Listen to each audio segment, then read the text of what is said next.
Hello guys, नमस्कार। आप सभी लोगों का स्वागत है हमारे YouTube channel target with me Ashutosh sir के साथ। और आज हम लोग व्याकरण के एक ऐसे चैप्टर के बारे में बात करेंगे जो हमारे कॉम्पिटिटिव एग्जाम में या फिर 9th 10th 11 या 12th में पूछे जाते हैं। तो आज हम बात करेंगे हिंदी के महत्वपूर्ण चैप्टर संज्ञा के बारे में।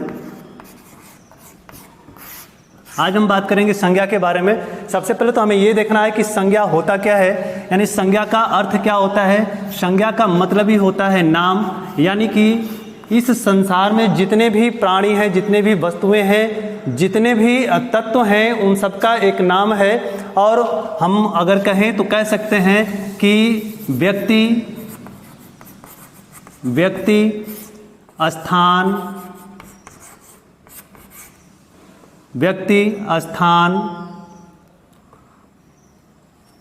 पहला देखिएगा इसमें व्यक्ति हो गया, दूसरा स्थान, या तीसरा इसमें आ जाता है आपका वस्तु, और चौथा आपका होता है भाव। यानी कि इस सृष्टि में जितने भी तत्व हैं इस रूप में है, और इन्हीं के नाम को हम क्या कहते हैं, संज्ञा कहते हैं।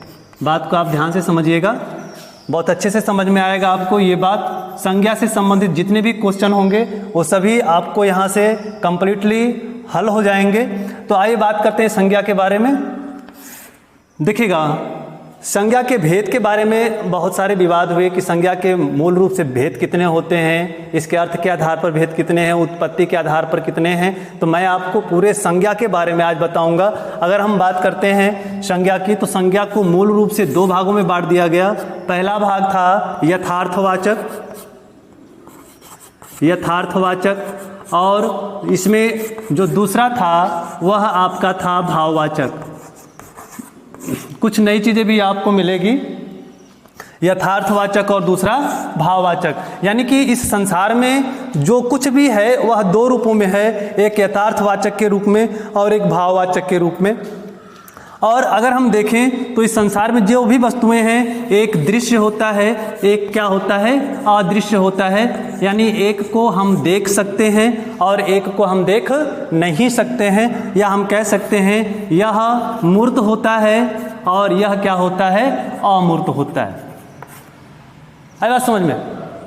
तो हम एक चीज़ यहाँ पर देखते हैं कि संसार में जितने भी वस्तुएं हैं वह दो भागों में विभक्त हैं, एक यथार्थ के रूप में, एक भाव के रूप में। यथार्थ जो होता है वह दृश्य होता है, मूर्त होता है, और जो भाव होता है वह अदृश्य होता है, अमूर्त होता है। तो अब देखिएगा यहाँ पर यथार्थवाचक के अंतर्गत कौन कौन सी बात आती है। तो हम आपको बता दें कि संज्ञा के भेद के रूप में तमाम तरह के भ्रम हैं, उसको आज हम यहाँ पे दूर करेंगे। अगर हम देखें तो संज्ञा के मूल रूप की अगर बात करता है तो हम दो भेद बताएंगे, यथार्थवाचक और भाववाचक। लेकिन एक बात और आप ध्यान रखिएगा, जब हम छोटे होते हैं तो ये बताया जाता है कि इनकी संख्या इतनी है, लेकिन जैसे जैसे क्लास हम लोगों का ऊपर होता है तो उसमें कुछ न कुछ बदलाव होता है। ठीक, तो आपको शुरू में बताया गया था कि संज्ञा के भेद कितने होते हैं, 5 होते हैं। लेकिन जब आप पढ़ते हैं आगे तो धीरे धीरे वह 3 के भी बारे में पढ़ते हैं, 2 के बारे में भी पढ़ते हैं। तो ये सारी जानकारियां आपके पास होनी आवश्यक है, और किस एग्जाम में क्या होगा, उसका आंसर क्या होगा, इसके बारे में हम आपसे बातें करेंगे। आइए इसके बाद हम बात करेंगे संज्ञा से संबंधित और बातों को हम यहाँ पर देखेंगे। देखिएगा, संज्ञा के भेद की अगर हम बात करते हैं तो संज्ञा के देखिएगा 3 भेद बताए गए, और किसके आधार पर, हम कह दें उत्पत्ति के आधार पर। संज्ञा के कितने भेद हैं, उत्पत्ति के आधार पर संज्ञा के कितने भेद हैं। इसको भी हम मिटा लेते हैं। उत्पत्ति के आधार पर संज्ञा के कितने भेद होते हैं, तो उत्पत्ति के आधार पर संज्ञा के 3 भेद होते हैं। इस बात को आप ध्यान रखेंगे। पहला आपका होता है व्यक्तिवाचक, और दूसरा आपका होता है जातिवाचक, और तीसरा जो आपका होता है वह होता है भाववाचक। ठीक, ये चीज हो गई उत्पत्ति के आधार पर संज्ञा के कितने भेद होते हैं। तो उत्पत्ति के आधार पर संज्ञा के 3 भेद होते हैं, इस बात को आप ध्यान रखेंगे। अब इसके बाद देखिएगा हम और भी 2 संज्ञाएं पढ़ते हैं, एक द्रव्यवाचक और एक भाववाचक, सॉरी द्रव्यवाचक और समूहवाचक। इसके बारे में हम देखते हैं। देखिएगा द्रव्यवाचक, द्रव्यवाचक, इसके बाद एक होता है आपका समूहवाचक। ठीक, तो सबसे पहले हम थोड़ा बात कर लें द्रव्यवाचक और समूहवाचक। कालांतर में इस समय जो है क्या है कि द्रव्यवाचक को और समूहवाचक को जातिवाचक के उपभेद के रूप में हम जानते हैं। क्वेश्चन कई बार पूछा गया कि जातिवाचक के उपभेद कितने होते हैं। तो जातिवाचक के उपभेद जो होते हैं 2 होते हैं। पहला आपका होता है द्रव्यवाचक संज्ञा, दूसरा होता है समूहवाचक संज्ञा। द्रव्यवाचक संज्ञा को हम पदार्थवाचक संज्ञा के नाम से भी जानते हैं, और इस पदार्थवाचक संज्ञा के नाम से ही आप समझ गए होंगे कि इस सृष्टि में जो भी पदार्थ के रूप में है, द्रव्य के रूप में है, वह कौन सी संज्ञा होगी, हमेशा द्रव्यवाचक संज्ञा होगी।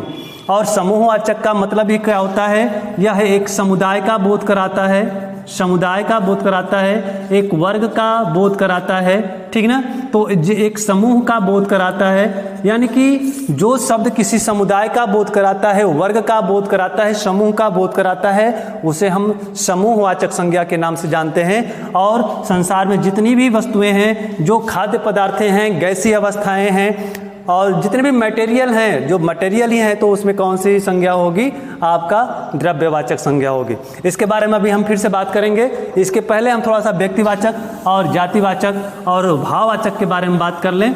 तो व्यक्तिवाचक की अगर हम बात करते हैं तो अभी मैंने लिखा था संज्ञा कहते किसे हैं। संज्ञा जो है किसी व्यक्ति,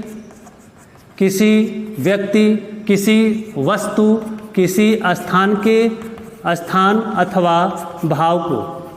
और इसको अगर हम देखें तो ये दोनों में यह आपका दृश्य होता है। दृश्य का मतलब क्या होता है, यह यथार्थवाचक है, और भाव जो होता है क्या होता है, हमेशा अदृश्य होता है। इस चीज को आप हमेशा ध्यान रखिएगा। यानी कि देखिएगा, अब अगर हम बात करें कि व्यक्तिवाचक संज्ञा कहते किसे हैं, तो आपकी संज्ञा की परिभाषा होती है कि किसी व्यक्ति, वस्तु, स्थान या भाव के नाम को हम संज्ञा कहते हैं। तो हमें इसमें बस इतना जोड़ना है, निश्चित नाम। यानी कि व्यक्तिवाचक संज्ञा में क्या होता है कि व्यक्तिवाचक संज्ञा में किसी भी व्यक्ति, वस्तु, स्थान के निश्चित नाम को ही हम क्या कहते हैं, व्यक्तिवाचक संज्ञा कहते हैं। जैसे मोहन मैंने लिख दिया, इसके व्यक्तिवाचक संज्ञा के उदाहरण में मैंने लिख दिया मोहन, मैंने लिख दिया इलाहाबाद। तो आपने एक चीज देखा यहाँ पर कि यह जो मोहन है वह मोहन का ही नाम है, और जो इलाहाबाद है यह एक स्थान का नाम है जो दृष्टव्य है, जिसे हम देख सकते हैं। तो हम कह सकते हैं कि मोहन हुआ, इलाहाबाद हुआ, वह प्रॉपर इन्हीं लोगों के लिए यूज किया गया, इसलिए इसमें प्रॉपर नाउन यानी व्यक्तिवाचक संज्ञा होगा। और इसको पहचानने का एक सबसे अच्छा तरीका मैं आपको बता दूं कि व्यक्तिवाचक संज्ञा हमेशा क्या होंगी, दृश्य होंगी। व्यक्तिवाचक संज्ञा हमेशा क्या होंगी, दृश्य होंगी, और ये हमेशा सदैव एक वचन होते हैं, सदैव एक वचन होते हैं। ये चीज आपके लिए इंपॉर्टेंट है। अगर कहीं भी कोई शब्द मिलता है कि आपको बताना इसमें व्यक्तिवाचक है कि जातिवाचक है, तुरंत उसको देखिए कि अदृश्य है। हाँ, दृश्य है, तो दृश्य है तो इसका एक वचन क्या होगा, इसका बहुवचन क्या होगा। अगर कोई शब्द है जो हमेशा एक वचन में प्रयोग किया जाता है, वह हमेशा व्यक्तिवाचक संज्ञा होती है। जैसे मोहन शब्द मैंने लिखा था, मोहन का बहुवचन नहीं बन सकता, इलाहाबाद का बहुवचन नहीं बन सकता, ठीक ना। तो इस तरह से हम कह सकते हैं कि जो व्यक्तिवाचक संज्ञा है वह दृश्य होता है और हमेशा एक वचन में होता है। इससे आपका जो क्वेश्चन होगा, जो शब्द होंगे आपके क्लियर हो जाएंगे। अब बात करते हैं जातिवाचक संज्ञा की। तो जातिवाचक संज्ञा भी क्या होता है, दृश्य होता है। जातिवाचक संज्ञा भी दृश्य होता है, लेकिन इसमें जो वचन होते हैं वह या तो बहुवचन होंगे, या एक वचन का ऐसा शब्द होगा जिसे हम बहुवचन बना सकते हैं, या हम कह सकते हैं कि एक वचन जिसका बहुवचन बन सके, जिसका बहुवचन बन सके। ठीक, तो यहाँ पर आपको एक बात समझ में आई, जैसे मैंने लिख दिया गाय लिख दिया, मैंने राधा लिख दिया, तो देखिएगा राधा शब्द है, इसका बहुवचन बन सकता है? राधा से राधो नहीं बन सकता, राधे नहीं बन सकता। यह किसके अंतर्गत आएगा? जब बहुवचन नहीं बन सकता तो क्या होगा? व्यक्तिवाचक होगा। गाय है तो गाय से हम लिख सकते हैं गायों कह सकते हैं, यानी इसका बहुवचन हम बना सकते हैं। तो यह गाय क्या होगा? हमेशा जातिवाचक होगा। किसी भी शब्द का यदि आप बहुवचन बना लेते हैं तो वह शब्द हमेशा किस में होगा? जातिवाचक संज्ञा का उदाहरण होगा वो। और भाववाचक में भाववाचक संज्ञा क्या होती है? भाववाचक संज्ञा में क्या होता है कि इसमें भाववाचक संज्ञा में क्या होता है कि इसमें जो तत्व होता है वह क्या होता है? अदृश्य होता है। क्या होता है? अदृश्य होता है। अदृश्य के साथ साथ इसमें एक चीज और देखेंगे कि यह जो है, सुनिए, भाववाचक संज्ञा अदृश्य होता है, इसे हम देख नहीं सकते। जैसे अगर मैं कह दूं, मैंने लिख दिया चिंता, मैंने लिख दिया शोक, मैंने लिख दिया मानवता, तो ये जो शब्द हैं ये हमेशा क्या करते हैं कि यह अदृश्य होते हैं। अब मैंने कहा भाई चिंता को देखो, आप चिंता तो है नहीं, वो तो एक भाव है। तो जब भाव है तो कौन सी संज्ञा हो गई? भाववाचक संज्ञा हो गई। आई बात समझ में? तो अगर आप स्क्रीनशॉट लेना चाहते हैं तो इसका ले सकते हैं। काफ़ी अच्छा ट्रिक है ये आप लोगों को ये जानने के लिए कि किस में व्यक्तिवाचक संज्ञा होगी, किस में जातिवाचक संज्ञा होगी। अब देखिएगा, अभी हम आपसे ये भी बात करेंगे कि इससे क्वेश्चन किस तरह से पूछा जाता है। तो इसके लिए आप मेरे वीडियो को अंत तक जरूर देखें, और अगर वीडियो पसंद आए तो लाइक ज़रूर करिएगा। आइए इसके कुछ इम्पोर्टेंट, अब इसके बारे में देखिएगा। सबसे बड़ी बात, संज्ञा क्या होती है? संज्ञा किसी व्यक्ति, वस्तु, स्थान या भाव के नाम को कहते हैं। अगर वह किसी निश्चित नाम को बोधित करता है तो व्यक्तिवाचक संज्ञा होगा, और वह हमेशा क्या होगा? एक वचन में होगा। अगर जातिवाचक की बात करते हैं तो वह दृश्य होता है, बहुवचन होता है, या एक वचन का ऐसा शब्द होगा जिसका बहुवचन बनाया जा सके। भाववाचक संज्ञा क्या होता है? यह हमेशा अदृश्य होता है, इसे आप छू नहीं सकते, इसे आप देख नहीं सकते, लेकिन यह एक भाव के रूप में हमारे सामने रहता है। तो हम कह सकते हैं कि चिंता, शोक, मानवता, ये सब क्या हैं? भाववाचक संज्ञाएं। ठीक, आइए अब हम देखते हैं क्वेश्चन कैसे पूछे जाएंगे, क्या पूछे जाएंगे, इन सब के बारे में फैक्ट जानकारी आपको देते हैं। देखिएगा, संज्ञा के भेद अगर पूछा, संज्ञा के भेद सामान्यतः अगर पूछता है तो 5 भेद बताएंगे, और यदि उत्पत्ति के आधार पर पूछता है, उत्पत्ति के आधार पर पूछता है तो आप 3 बताएंगे। ठीक, और यह जो भेद है वह अर्थ के आधार पर है, अर्थ के आधार पर, और उत्पत्ति के आधार पर कितने हैं? 3 हैं। और क्वेश्चन पूछा जाता है कि जातिवाचक के उपभेद कौन हैं? जातिवाचक के उपभेद कौन हैं? तो जातिवाचक के उपभेद के रूप में हम द्रव्यवाचक संज्ञा और समूहवाचक संज्ञा को जानते हैं। किसके नाम से? जातिवाचक के उपभेद के नाम से। तो अगर आप देखिएगा क्वेश्चन कैसे पूछेगा, देखिएगा, दे दिया कि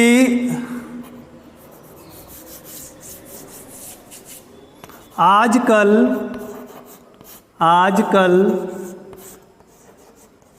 जयचंदों की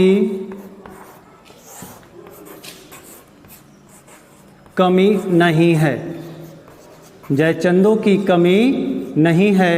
में पूछ दिया कि जयचंद में कौन सी संज्ञा होगी? ऑप्शन दे दिया आपका व्यक्तिवाचक, ऑप्शन दे दिया आपका जातिवाचक, तीसरा ऑप्शन दे दिया आपका भाववाचक,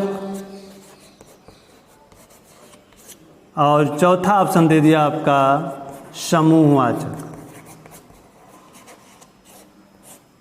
इस तरह से क्वेश्चन कई बार पूछे गए हैं परीक्षाओं में कि आजकल जयचंदों की कमी नहीं है, इस वाक्य में जो जयचंद है या रेखांकित शब्द है उसमें कौन सी संज्ञा है? पहला ऑप्शन दिया हुआ है व्यक्तिवाचक संज्ञा, दूसरा ऑप्शन दिया हुआ है जातिवाचक, तीसरा भाववाचक और चौथा समूहवाचक। तो सबसे पहले हम इस जयचंदों को पकड़ते हैं।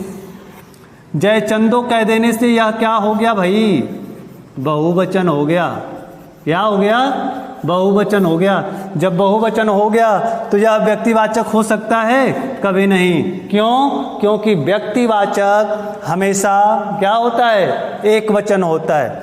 अब इसके बाद देखिएगा, अब जातिवाचक की अगर हम बात करते हैं तो जातिवाचक में बताया गया कि इसमें एक समुदाय को भी बोधित किया जाता है, एक जाति का बोध कराता है और यह बहुवचन होता है। ये सबसे बड़ी बात है कि इसका क्या होता है? बहुवचन होता है। और ऐसे भी नहीं समझ में आया तो यहाँ पर आजकल जयचंद किसको बोला गया? चूँकि जयचंद एक पर्सन है, व्यक्ति है जो पृथ्वीराज चौहान के दरबार में रहा करता था, तो वह थोड़ा धूर्त क्वालिटी का आदमी था। तो यहाँ पर जयचंदो कहने का मतलब है कि जो उसकी प्रवृत्ति के लोग हैं, यानी कि इसकी प्रवृत्ति के जाति के जो लोग हैं उन्हें ही हम क्या कहते हैं? जयचंदो। यानी कि यह क्या हो गया? बहुवचन। जब बहुवचन हो गया तो यह एक नाम को बोधित नहीं करेगा। जब एक नाम को यह बोधित नहीं करेगा तो यह क्या होगा? आपका बहुवचन होगा। बहुवचन जब होगा तब यह किसके अंतर्गत आएगा? जातिवाचक के अंतर्गत। ठीक। और रही बात भाववाचक की, तो भाववाचक का मतलब क्या हुआ कि इसमें आप जानते हैं कि यह अदृश्य होता है, लेकिन यहाँ पे अदृश्य की बात नहीं है। यहाँ पर जयचंद के रूप में जो लोग हैं उसके बारे में यहाँ बात कर रहा है। जयचंदों की कमी नहीं है, यानी जयचंद के समान जो और लोग हैं, यानी उनकी जाति के जो लोग हैं उनकी बात कर रहा है। तब यहाँ पर कौन सी संज्ञा होगी? जातिवाचक संज्ञा होगी। और देखिएगा, और भी एग्जाम्पल मैं आपको बताता हूँ अभी। जैसे देखिएगा, अगर हम बात करते हैं द्रव्यवाचक की, थोड़ा सा द्रव्यवाचक के बारे में देख लें। द्रव्यवाचक तो इसमें देखिएगा अनाज के नाम, ठीक, गैसों के नाम या खाद्य पदार्थ। और हम देखें तो इसमें आपका जितने भी धातुएं होती हैं, जितने भी ठोस पदार्थ होते हैं, ये सभी इसके अंतर्गत आ जाते हैं। यानी कि जो द्रव्यवाचक को हम पदार्थवाचक भी कहते हैं। और पदार्थ की 3 अवस्थाएं होती हैं, एक होती है ठोस, एक होती है द्रव, एक होती है गैस। तो यानी कि जितने भी ठोस तत्व हैं, ईंट हुआ, पत्थर हुआ, ठीक ना, ये सब क्या होंगे? किसके अंतर्गत आएंगे? द्रव्यवाचक। द्रव कितने हैं? पानी हुआ, दूध हुआ, पानी, दूध, दही, ये सब क्या होते हैं? हमेशा द्रव्यवाचक होंगे। गैसी, ऑक्सीजन हुआ, धुआं हुआ, ये सब क्या होंगे? आपके हमेशा द्रव्यवाचक संज्ञा के अंतर्गत आएंगे। और देखिएगा एग्जाम्पल, देखिएगा, दे दिया हिमालय में कौन सी संज्ञा है? हिमालय में कौन सी संज्ञा है? तो हिमालय क्या है? हिमालय एक पर्वत का नाम है। किसका नाम है? पर्वत का नाम है। यदि हिमालय दिया तो व्यक्तिवाचक होगा, और पर्वत दिया तो क्या होगा? जातिवाचक होगा। यदि दे दिया गाय में कौन सी संज्ञा है? और दे दिया कामधेनु में कौन सी संज्ञा है? तो गाय एक जाति का बोध कराता है, यानी कि यह क्या हो गया? जातिवाचक। और मैंने बताया था कि ऐसे शब्द जिसके बहुवचन बनाए जा सकते हैं वो हमेशा क्या होते हैं? जातिवाचक होते हैं। लेकिन एक कामधेनु क्या है? एक गाय का नाम है। जब गाय का नाम है भाई, व्यक्तिगत रूप से इसका प्रयोग किया जा रहा है, तो यह क्या होगा? व्यक्तिवाचक होगा। क्या होगा? व्यक्तिवाचक। ऐसे ही ढेर सारे वीडियो आपको मिलते रहेंगे। आप हमारे चैनल को सब्सक्राइब जरूर करिएगा, और वीडियो पसंद आई हो तो लाइक जरूर करिएगा।